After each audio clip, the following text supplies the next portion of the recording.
and gentlemen. My name is PEtrovick, and for the past 25 years, I've been teaching, coaching, and training people how to create a better quality of life, primarily through the home-based business profession. You know, what I've realized is that not everybody's journey is an easy one. Now, today, I've created a lifestyle that most people would absolutely dream about having. But I've also had an experience like this, lots of ups and downs, lots of challenges. And I know from time to time that we require some counsel and advice from people. And I've pulled together a series, a group of people, if you will, that actually will help you kind of go behind the curtain and really understand how they've created more prosperity and abundance in their lives. I call this series Prosperity and the Mentors. And what my intention is for you to hear from these people firsthand on their journey of prosperity, where they started from in their business, how they created the quality of life that they have today, and understand their habits and their action steps and their philosophy so you might be able to accomplish the same thing. Now, my guest today is somebody who is a tell it like it is guy. I love him because he's no BS. He's also one of the most sought after speakers, trainers, and coaches in the network marketing profession. He's got firsthand experience of developing massive organizations in his 20-year career. So he understands what it takes to be in the trenches, the challenges of the trenches, and what he's gifted at, because of his experience primarily, is what it takes not only from a mindset, but the fundamentals that you need to do every single wants. And we're talking both online and offline strategies. I think you're going to find him funny, honest, authentic, and just really real, which is so refreshing in today's times, I think. And he's one of a few people that really are in the speaking, training, and coaching circuit who've actually gone out there and built massive organizations. My guest today is Todd Falcone. Todd, thanks so much for being here, man. Terry, what's up? Good to see you again. You too, my friend, you too. Hey, I got to ask you this question before we get into the deep stuff, Todd. You know, do you have a before and after story for this profession? Yeah, I do. I've had a very long before and after. I mean, I've been in specifically in network marketing for 29 years. In August, it'll be 30. When I started, I grew up in a very, I don't want to say broke household, but we were pretty broke. I mean, we didn't live on food stamps or anything, but things were tough. And I heard we can't afford it our whole life. And I was fortunate enough to be introduced to network marketing while I was graduating out of the marketing department at Long Beach State. And I thought I was actually going to a job interview. And I found myself in a business opportunity meeting.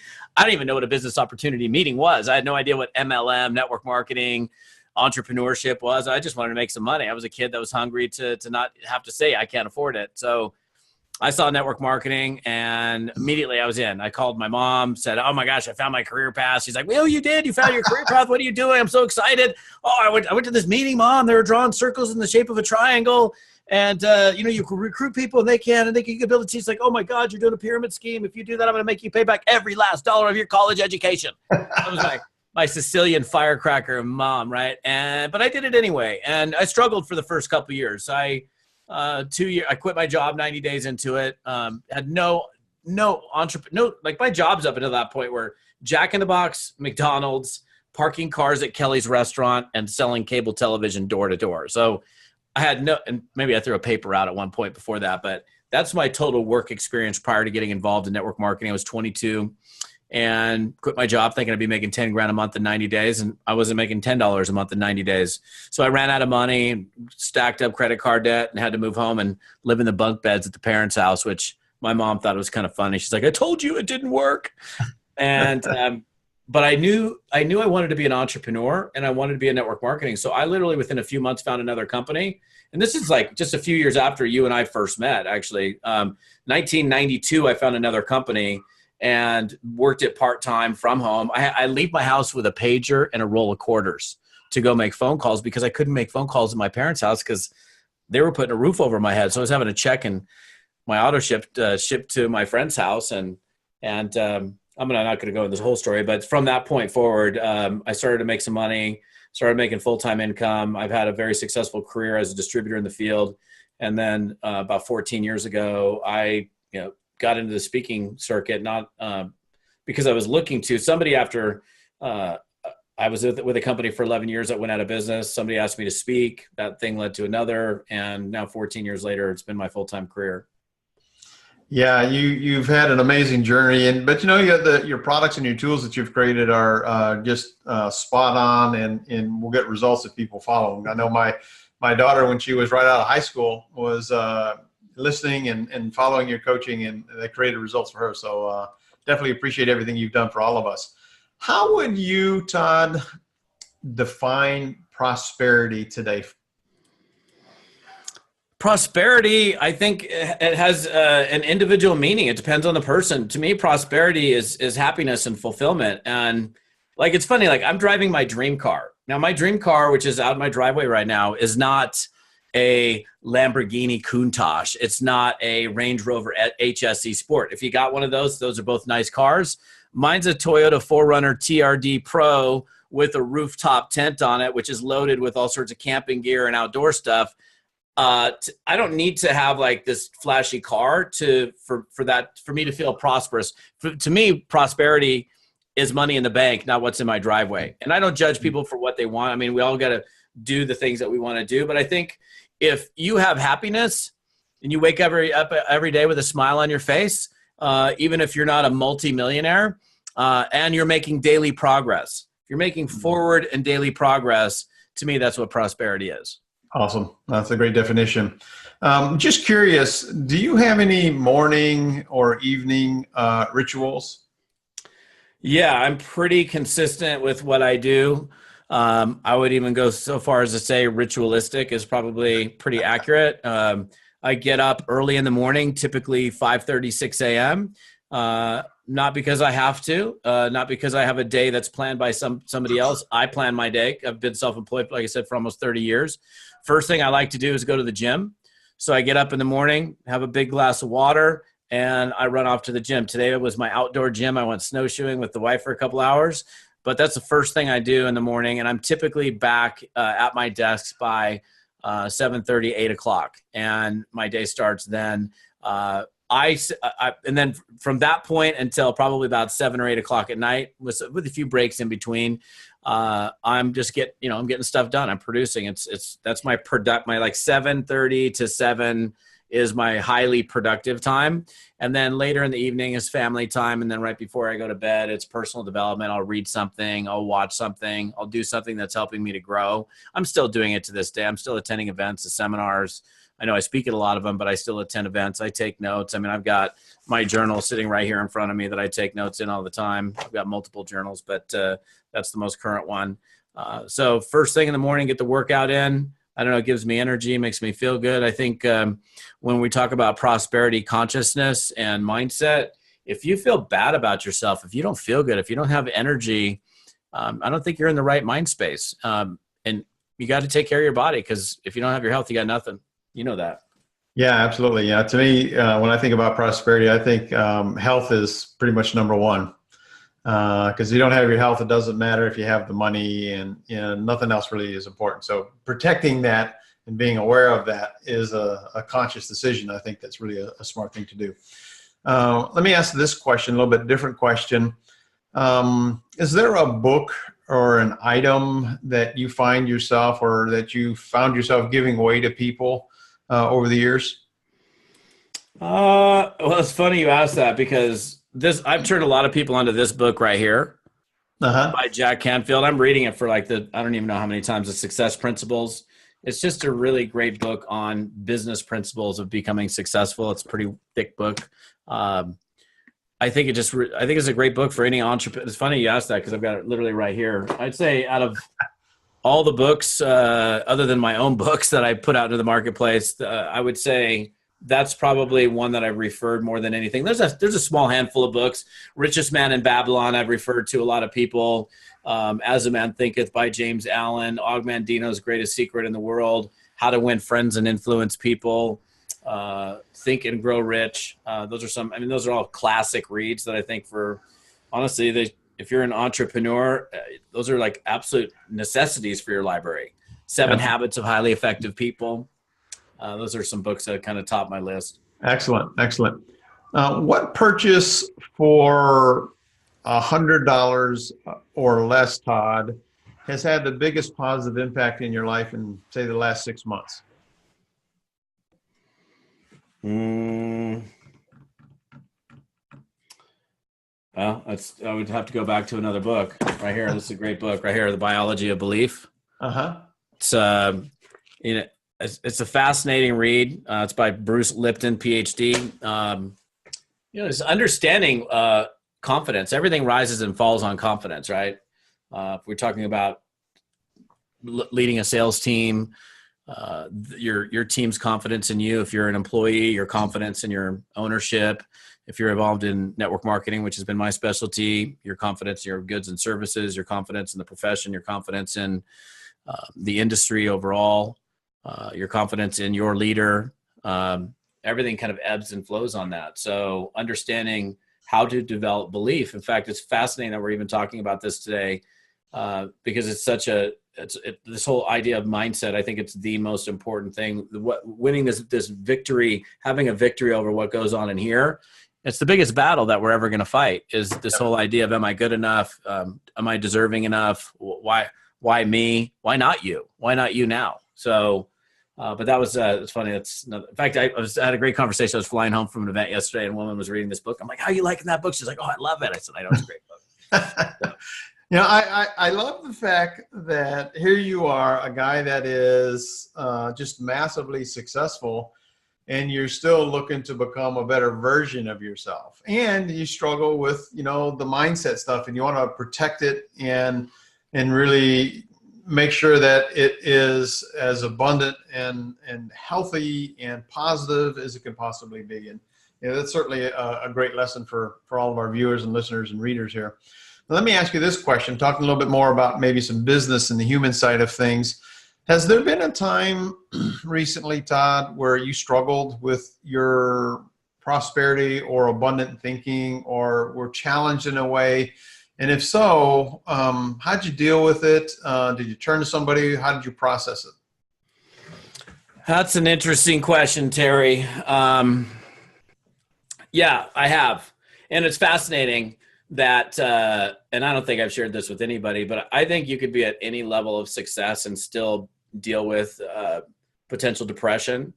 It's, I've dealt with depression in my life, not deep depression, fortunately, but I've gone through phases of that. I could be, firing on all cylinders, business is booming, making 6 figures plus a month, no problem, like no worries whatsoever from a financial standpoint, no worries about anything really. And a darkness can come upon you. It's a weird thing. It's like and I don't understand it completely, chemical imbalance, whatever it might be. And what I've found is when I'm in a state of growth, that stuff doesn't happen for me. And I think like for example, I did a talk on Saturday and we kind of discussed this a little bit. If you have a really clear vision as to what you want, like it's not just some foggy thing or I'd like to make more money. And the thing is, like, I've gone through multiple iterations of growth in my life, from totally broke to, having some money to financial security to financial independence. And like right now, it's like things are really good. I have no money worries, no problems. But I went through a period about a year ago where I was like, what's next? Like, what am I going to do now? Like, what's the next? What am I striving for? And I kind of went, I don't want to say a dark place. I kind of went into a foggy place where I don't think, being my best self. I was still highly productive in my business, but I kind of came to this realization. I'm like, you kind of haven't really been in a growth mode and you don't really have a whole lot of clarity as to what it is that you want. And then I really got clear again. I just kind of thought about it. I sat down with myself. We have to have this like internal dialogue with ourselves. That's what one thing as entrepreneurs, like talking to yourself, right? Looking in the mirror, because that's the person in charge. So it's not weird. It's not like weird that that guy's talking to himself. It's just having an internal conversation. Like, hey man, are you being the best? Am I being the best me that I can be? What are you doing here? I mean, how would you rate yourself today if you, on a scale of 1 to 10, in terms of how you delivered out into the marketplace? And how are you doing with your kids and your wife and your, whatever it is? And you start, self-analyzing, and then you go, okay, well, in what ways can I improve? And I got to tell you, I mean, it's a weird feeling to be really financially successful and have like some darkness. And I think the darkness for me was lack of clarity. There's another book, and it's actually around the corner out my other bookshelf. It's called Clarity. That's the title of the book. That's another great book that I don't recall the author's name at the moment. I'm unclear with the author of Clarity, but it's the only book I know that's called Clarity. It's a black and white cover. But that's another great book, and that was actually helpful for me and kind of taking my business and my life to the next level. Well, I really appreciate you sharing that, because I think that's a common struggle that a lot of people experience, and then they really get down on themselves. And to me, that's it's a very normal thing. But I love what you said about, just when you're in a personal growth mode, those types of situations don't happen. So if we get into those situations, then we really need to think about where do we want to go, and more importantly, who do we want to become, and so we can accomplish that. Yeah. Let me ask you this question, Todd. Has there been a failure or a mistake that has later set you up for success? That's an interesting question. A failure that has later set me up for success. I mean, the one that I can think of, and it was a company that you and I were both affiliated with years ago that went out of business. Like, that was a step back. Like, all of a sudden the check was there, and then the check is no longer there. And then it's like, oh my gosh, that was a couple steps back. But that failure wasn't my personal failure in that instance. It was like, oh my gosh, it was kind of a panicky moment. That's what led me into speaking and running a seminar company. There was no plans for Todd to go be a speaker. It just, that failure of that company opened up a new window, and I was invited into that space. Somebody invited me to speak, and it's been an amazing career. The last 15 years have been absolutely a blast. So yeah, it's sometimes I think we over dramatize the circumstances of the time, and we just need to be open to the possibilities. And obviously you certainly had some challenges with that company that I did as well, and you seized the moment, and you have to have that courage, I think, which a lot of people will struggle with, but having that courage can set you on a whole new trajectory, which really is done for you. Let me ask this question, because it's kind of ties into what we've just been talking about.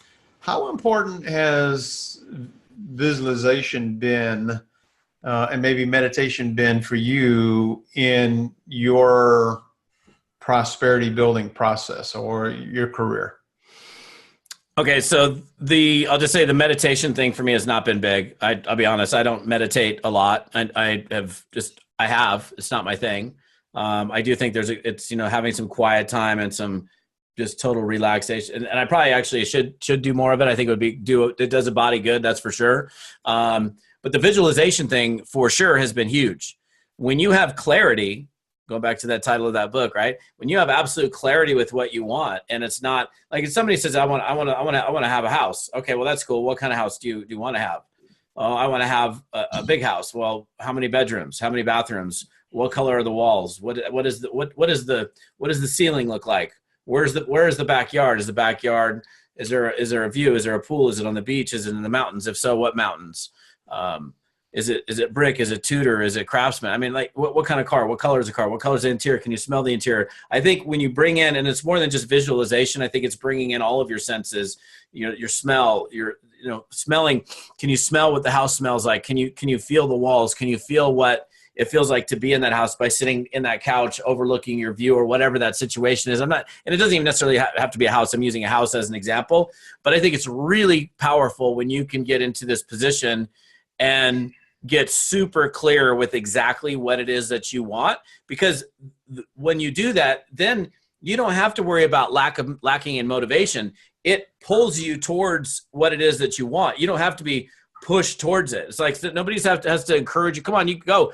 It's having, and again, that's why why I probably had some darkness is because I didn't have that clarity at that time. So I was just kind of, and I was going through the motions, but I wasn't driving forward. was moving forward, but I wasn't driving forward. And the moment that I started to get really clear again with what it was that I wanted, it's interesting. All of a sudden, the excitement's there, the smile's there, the action just kind of takes care of itself. And so I do believe that we've got to get people thinking. Somebody who wants to succeed, it's like, okay, let's get past getting back to zero. Okay, so fascinating. Like in network marketing, especially like having, just because I've dealt with that for pretty much my entire business career, is people get into this situation where like, I just want to get, they want to get back to zero, right? Because they're in debt. I got 60 grand in debt, 50 grand in debt, 100 grand in debt, or whatever it is. And so all they're trying to do in their mind right now is getting back to zero. And I mean, it's a nice, short-term goal, but you have to have a vision that's way bigger than that. That's so much larger than that, and so much more vivid than that. When I say you've got to see it, you've got to see the colors, you've got to see the textures, you've got to be able to feel the textures, you've got to smell and hear the sounds. I think when you bring all those senses into play, you're able to really already see it, and you're literally in your mind's eye before it happens, and that's going to naturally draw you much closer to it. And it's just simple stuff. I know there's a science behind it. I mean, a lot of this stuff comes out of my studies of NLP, neuro-linguistic programming, and there's a lot of bringing in all of the senses in a lot of stuff that we do in that particular line of study. By the way, for those of you that are listening, I mean, just if you don't know what NLP is, you can go Google it, check it out. I think if you're an entrepreneur, if you're in any kind of communication business, it's a worthwhile place to start researching and doing some due diligence. Absolutely. So let's say somebody has been doing the deal. They're in a company. They're stuck financially. Perhaps they started having some limiting beliefs that, they're too old. They really can't change their future. They've been in their company for a year, 2 years, 3 years, 5 years, haven't really had much success. What tips, could you give maybe 1 or 2 tips that could help that individual get unstuck, Todd? Well, number one, I'd say go look in the mirror, figuratively and literally in that case. Because here's what I find. A lot of people, they kid themselves into believing that they're active, and they're not even close to active. And they're getting all pissed off and bent out of shape over the lack of the results that they're getting from the work that they never did. It's like, dude, how can you get mad at yourself for... why are you getting mad at yourself? I've dealt with this time and time again with coaching clients. We're like, oh, I'm just not producing. I'm like, well, let's talk about what you've been putting in. And so for me, like one of the things, like if you're in sales or if you're in network marketing, this is an exercise I do on every stage. I did it on Saturday. Draw a box on a piece of paper, and in the box, write in the number of new people that you talk to that day about your product or your business. Because that's where the rubber meets the road in this business and in selling, right? Is how many rocks are you flipping over? And if you do that every day for the next 30 days, and we're looking at numbers like 0, 2, 1, 0, 0, 1, 2, 2, 1, 1, 0, you ain't putting enough numbers on the board, whether it's traditional selling or direct sales, network marketing. So to me, that's the first step. Is like, let's just start with being integrity with ourselves, because I don't understand it, and I'm not, it is what it is. People do it all the time. And my thing with these individuals is, okay, it's pretty simple. Let's look at what you've been doing or not doing. And then the second part of it is, if you're not doing, you have to ask yourself why. So you're about ready to you get into your office, and you got your list, and you're going to pick up your phone, and you're going to make the call, but then you do everything but talk to the person, which is also commonplace. So what was the predominant thought or feeling that caused you to put the phone down instead of making the call? Fear. Okay, fear of what? Let's get clear with what the fear is. I think when you understand and get real with it, because like my whole brand is the fearless networker. That's my trademark, right? And it's not that it's not Todd, the fearless networker, although I think yes, it is Todd, but it's the fearless networker that's in all of us, right? And it's not that I don't have fear. I got plenty of fears. I'm just willing to shove the fear aside long enough to get done whatever needs to get done. If somebody's in a total block and they're in complete paralysis mode, meaning they're just frozen and they're not working at all, they're not like doing any business building activity. 2 things. Number one, grab a buddy, grab a partner, grab somebody that you can run with, that you can literally a running partner. Somebody that hey, Terry, why don't we commit to one another as accountability buddies, and let's see if we can get each other moving. You know, you call me on my stuff, I'll call you on your stuff. Let's get together. We'll make calls together. I mean, one of the most successful things that I ever did as a network marketing professional was I would get people over at my house, 5, 6, 8 people on the team, and we would just have a team building night where we just like have people in different parts of the house. I still do them now. It's one of my most I run this 3-day mastermind retreat, and all we do is business build for 3 days. I have people walking out of a house after they got more done in 3 days than they probably got done in the last 3 years in terms of prospect. It's like they because all we're doing is building. I did 82 calls today. The next day I did 64. The next day I did 90 calls. They never did 90 calls a day in their life. And whether they continue that or not, it's not the point to continue at 90. It's like that WD-40 on a rusty nut. Let's like bust it loose. Sometimes it's a business partner. Sometimes you need to totally shock your routine. So I did a video about this last week, pressing reset on your life. We're so hardwired, literally in our brains, hardwired for habits that most people are literally their brains on autopilot in the morning. They get up, they make their coffee, they go here, they make their lunch, they do whatever, kiss the kids, make the kids lunch, off to school. And they show up at work and they're like, how did I get here? Like, they don't even remember how they got there. They stopped. Did I stop at that light? If not being productive in your business is part of that routine that you're in, then you need to shock your routine, meaning you literally press like the hard reset button on your routine. You normally get up at 7, you get up at 5 a.m. The first thing you normally do is you go have some oatmeal. Now the first thing you do is you go run for an hour. Then you come home and you have berries and granola. You literally shift up your routine, and this time you include reserved time that you've set aside for that one thing that you haven't been doing, which is you're stuck. You haven't been, in this case, prospecting or doing business building activities. I'm not saying that's the solution for everybody in that particular instance, this whole reset idea, but because you've shocked the system so much and you decided to do it so differently than you've been doing it before, and you've booked it, you're much more likely to fall into this new pattern of being productive. So those are a couple of ideas. I mean, there's a few things people can do to get unstuck. Grab a buddy, do a team building. I mean, anytime you have a running partner. One thing that I definitely say for people is if you're sitting here, if you're totally stuck, and you're like stuck in fear, and which is pretty common. They're so stuck. It's like, why are you afraid to make a phone call, man? It's just a phone call. It's just a person. You're just making a call. You make calls all the time. You do this. I have people make a call. Like, here's your plan for tomorrow, Mr. or Mrs. Stuck person. Get up in the morning. You got your prospect list that you've been staring at for months.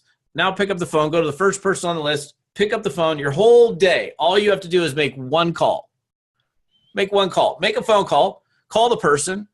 Whether you did well or not, it doesn't matter. You finish the call. When you're done, you go. You touch yourself. Take a deep breath and go, okay, I'm alive. I didn't die. Right? It's like, okay, maybe I was like, my mouth's all cottony. Oh, my heart's pounding. I'm sweating. I stuttered my way through the call. You did the call. That's a success. Now go to the movies or go do whatever. Or better yet, link it. Link it to another call. If you did one, you could do 2. If you did 2, you can do 4. And I wish there was a pill that you could take. And all of a sudden you could just go, okay, I'm at it. But there's no pill. It's the pill of replacing fear with just enough courage to make one call, one step at a time. So I think I know the answer to this question, but probably if somebody is like 50 years old, 60 years old, and they start thinking I'm too old, I've already had my best years, what would you say to those people? Number one, stop saying the 3-letter word I will not even say. I don't even know what that is. I can't even say it. It's not even, I don't even know what the word was. It started with an O and it had some other 4th letter of the alphabet. I can't even say the word. I really so I'm 51. Okay. I feel amazing. I feel super youthful. I act like a kid. I'm not going to grow up, and maybe I'll grow up a little bit, but I'm not going to grow up so much where I become, I think if you look at other business, Sam Walton started Walmart at like something in the 60s or 70s, and Ray Kroc didn't even start the whole McDonald's deal until he was 50, late 50s. The only time it's too late is the time that you decide to give up on yourself. I think you can start at any time. You could be 70 and go, okay, well, it's not too late. You got the energy, you got the opportunity in front of you, get to work. Absolutely. I think it's that vision. I think people settle because of the programming, because maybe their peer groups are all just cruising, and the programming that we get from TV and stuff is kind of like, oh, you're done, and it's like, yeah, BS. It's total BS. No, there's no question about that. Yeah. But I appreciate you sharing. So let me ask this question. This is really targeted at someone who buys into the prosperity, who buys into the personal growth, gets the books, gets the clarity book, goes to your seminar, is all hyped up for a couple of days, starts doing the action steps, but then they kind of slump again and they get back into their funk or inaction. How do they really grab it by the two-ha's and really just run with it and really create that life that they say they want, but they're just not showing up? I think it's, for sure, being directly attached to your vision, your why, as we say, and I think certainly it would said a lot of network marketing, find a why that makes you cry, that deep, that action motivator that's going to keep you in action, and in spite of what roadblock or obstacle that you hit. Yeah. One of the things, for example, because I speak pretty much every week at a different event, and people come to these events all the time, and they're all well-intentioned and they're all excited, and their whole system is titillated and moving, and it's just, they're leaving their hair standing on end, they're leaving, they're hugging and crying, like, we're going to be diamonds, we're going to be ambassadors, whatever the top position is next year, we're going to be across the stage, and then they go home and then they don't do anything. And then Monday hits, it's like the event never started. So they had all this well-intention, but the intention never turned into action. So one of the things I teach people to do is, like, I don't read a book or listen to a video or watch a video or listen to an audio without the specific intent of taking something from that and then applying it into my business, right? I think there's a lot of books that are read that are never acted upon. So like the phrase knowledge is power, I don't think so. I mean, I think knowledge is nice, makes you look good, makes you look smart, but it's what you do with the knowledge that makes the difference. So to me, it's immediate action, right? So if you are leaving an event, like the thing when I closed up, last Saturday, I closed up an event in New Jersey, and I said, listen, guys, you guys come to these events all the time. As well as I do, you're going to leave excited. And then, how do you hold on to it? Well, one of the ways, you're not going to hold on to this peak feeling forever. That's why we have events, because we all need to refuel. It's like the tank is worn down. And the tank is like, oh, the gas tank's empty, I got to refuel. Part of the refueling could be a book, could be, being in that personal development mode constantly throughout the week at least keeps you at a higher state of consciousness than going to a seminar and then you don't do anything for 3 months. So I think two things is A, making sure that you act upon something that you learned, like if you take one nugget from what you learned from me this weekend or yesterday at this event that I spoke at, and before you ever get home, do something with it. Like before this journal becomes a dusty journal in the bottom of your desk, sitting in the corner, never acted upon, take something from it, circle it, highlight it, act on it, apply it into your business, because it's the action. Action helps create progress. If you're taking some kind of action, you've got this forward progress, and forward progress is fulfilling. It's like, I'm making progress. I'm not there yet, but I took a step. Like even this morning, like right before you and I chatted, I look, this is the first alpine hike that I've done all winter. It was the first snow that we've had. It's like we had a foot and a half of snow. And my wife and I climbed up, I think we went up 1,200 vertical feet today at 7,000 feet elevation with the wind blowing and 30 degrees snowing. And there's a couple spots where it was like pretty steep. And I'm in with snowshoes. We got these alpine snowshoes where you can the heel lifts up a little bit. So it's like you're not falling backwards. But I was even thinking, okay, forward progress, one step at a time. One step at a time. I'm uncharted territory, one step at a time. It's like you keep stepping, you're going to get there eventually. Absolutely. Great advice. Great analogy too. Now let's move on to some lighter questions and wrap this up. Let's say you had the ability, Todd, to send everybody a message tomorrow morning on their cell phone. What would that message say? Wake up and be grateful for the things that you already have. Love it. Love it. Do you have, I would say in the last 5 years, Todd, have you adopted a new belief or a new behavior that has improved your overall quality of life or prosperity, you think? Yeah, what I just said, actually, waking up and feeling grateful and thinking about, okay, who am I grateful for? What am I grateful for? It's so easy to take situations for granted. And I think one other thing I'll tell you, you want to know something that's life altering? Wake up in the morning and not only be grateful, but send somebody a text message that least expects it in your life and say, hey, you know what? I was thinking about you. I just want to let you know I love having you as a friend. I appreciate you more than you could possibly imagine. I hope you have an amazing day. You do that every day with somebody that's not expecting it from you, your life will change.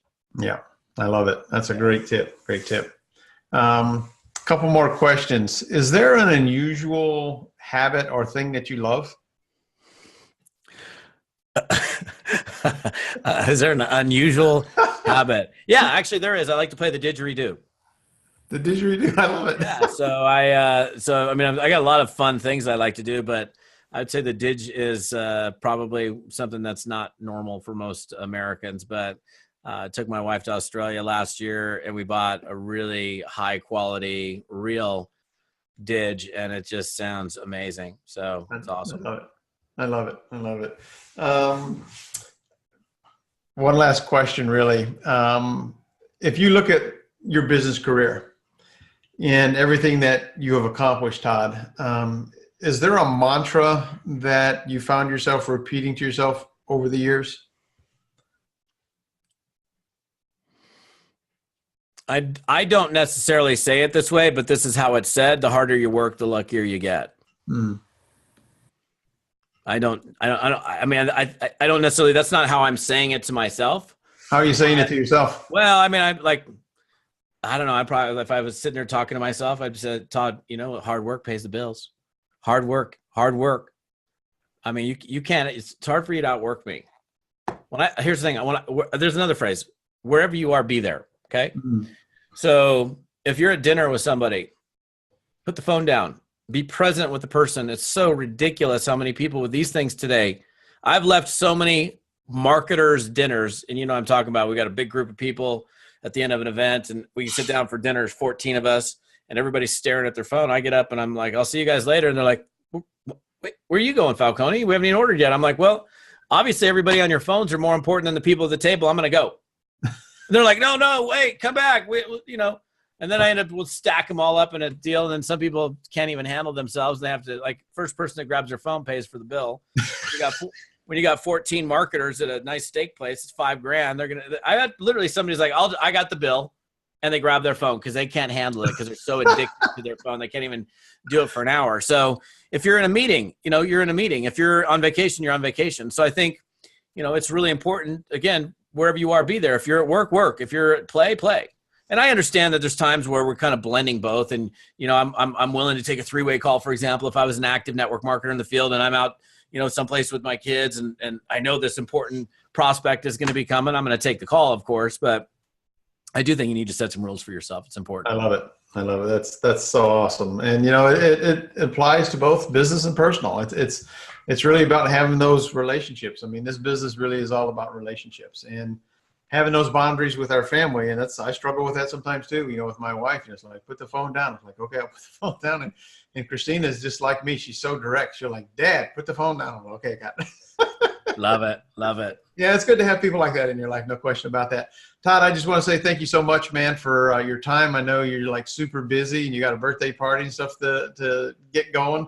How can people connect with you, maybe learn a little bit more from you and check out some of your products and things? They can find me at toddfalcone.com, which is TODDFALCONE.com. That's my website, toddfalcone.com. They can find me on Facebook, Todd Falcone, the Fearless Networker, if you want to connect with me there. But those are probably the two best places to catch me. Awesome. Well, again, I appreciate so much you spent some time with us today. And my friend watching, really take some heart and take some action on what Todd said today. He dropped so many pearls of wisdom here. It's like absolutely unbelievable. You could go out and build a six-figure business if you just use half of what he said here today. But you got to take action. Action is the key. And when you take the action, you will have more prosperity. You will create more abundance in your life. So my name is PEtrovick. Remember this, my friends, you have a choice. Make it a better than terrific day and a prosperous one because you Absolutely deserve it. Until next time, bye-bye for now.